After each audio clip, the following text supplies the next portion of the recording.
যারা গুম আছে তাদের ফেরত আনার চেষ্টা করবেন।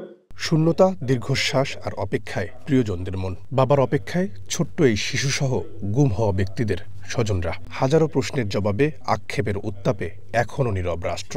গুম হওয়া ব্যক্তিদের স্মরণে বাংলা একাডেমি অডিটোরিয়ামে মায়ের ডাকের এই আয়োজন। এই অপরাধের যদি বিচার না হয় তাহলে আমরা কি বলতে পারবো যে ফ্যাসিস্ট রেজিম থেকে আমরা বের হয়ে আসতে পেরেছি? আমাদের হয়তো একটা গণ অভ্যুত্থান হয়েছে, কিন্তু ওই জায়গা থেকে তো বের হয়ে আসতে পারিনি। ইন্টেরিয়ামকে এত ভরসা করা হয়েছে, এত মানুষের সমর্থন থাকার পরে তারা আজকে কি করছে?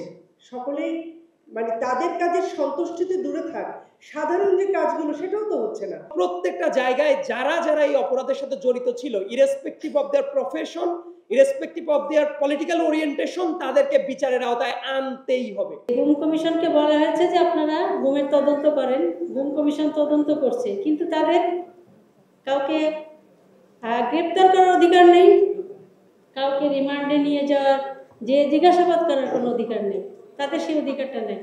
মানুষকে যে অপরাধ করে সে অপরাধীকে যদি সামনাসামনি ভদ্রভাবে এনে ডেকে জিজ্ঞাসা করা হয় যে এটার সাথে আপনি সম্পৃক্ত ছিলেন কিনা, তাহলে কি কেউ স্বেচ্ছা স্বীকার করবে? এই স্মরণ সভায় অংশ নেন রাজনৈতিক দলের নেতাসহ গুমের শিকার হয়ে দীর্ঘদিন পরে ফিরে আসা ব্যক্তিরাও। ক্ষোভ জানান অন্তর্বর্তী সরকার দায়িত্ব নেয়ার 1 বছর পরও বিচার না হওয়া নিয়ে। দাবি জানান আগামীতে যেন তাদের মতো ভাগ্য কাউকে বরণ করতে না হয়, রাষ্ট্র যেন তা নিশ্চিত করে।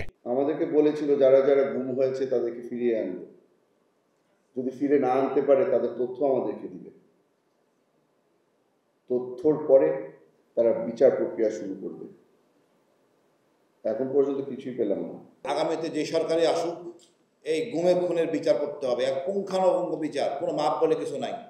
আমরা যে মাপ দেই এটা আবার সৃষ্টি হবে। এই আলোচনায় যোগ দেন গুমের শিকার হয়ে দীর্ঘদিন ভারতে নির্বাসিত বিএনপির স্থায়ী কমিটির সদস্য সালাউদ্দিন আহমদ। প্রতিশ্রুতি দেন ক্ষমতায় যেতে পারলে গুমের সংস্কৃতি নিশ্চিহ্ন করবে তার দল। আমি একজন রাজনৈতিক কর্মী হিসেবে আপনাদের সামনে এই কথা বলতে পারি, যদি জনগণ আমাদেরকে ম্যান্ডেট দেয়, ইনশাআল্লাহ এই গুম প্রতিরোধের জন্য, গুমের সংস্কৃতি নিশ্চিহ্ন করার জন্য প্রথমেই আমাদেরকে যা যা করতে হয় আইন প্রণয়ন সহ এবং সেটা কার্যকর করার জন্য সবকিছু করা হয়। আমরা সেই বাংলাদেশের জন্য অপেক্ষা করছি যে বাংলাদেশে কোনোদিন গুমের শিকার হয়ে কোনো ব্যক্তিকে রাস্তায় দাঁড়াতে হবে না। জানান গুমের সংস্কৃতি থেকে দেশকে মুক্ত করতে হলে সবার আগে জনগণের ভোটাধিকার নিশ্চিত করা জরুরি। তাই রোডম্যাপ ঘোষণার পর তা নিয়ে কোনো রাজনৈতিক দলের সন্দেহ নির্বাচনের পরিবেশ ঘোলাটে করার চেষ্টা বলেও মন্তব্য করেন তিনি। নির্বাচনকে নিয়ে যেন দুই একটা পক্ষ ধোঁয়াশা সৃষ্টি করছে, আমি আহ্বান জানাবো নির্বাচন বাংলাদেশের গণতান্ত্রিক অধিকার এবং ভোটাধিকার প্রয়োগের জন্য এদেশের মানুষ দীর্ঘ 16 বছর সংগ্রাম করেছে, রক্ত দিয়েছে। অনেকগুলো অধিকারের মধ্যে প্রধানতম অধিকারের দাবি ছিল ভোটাধিকার প্রতিষ্ঠা করা।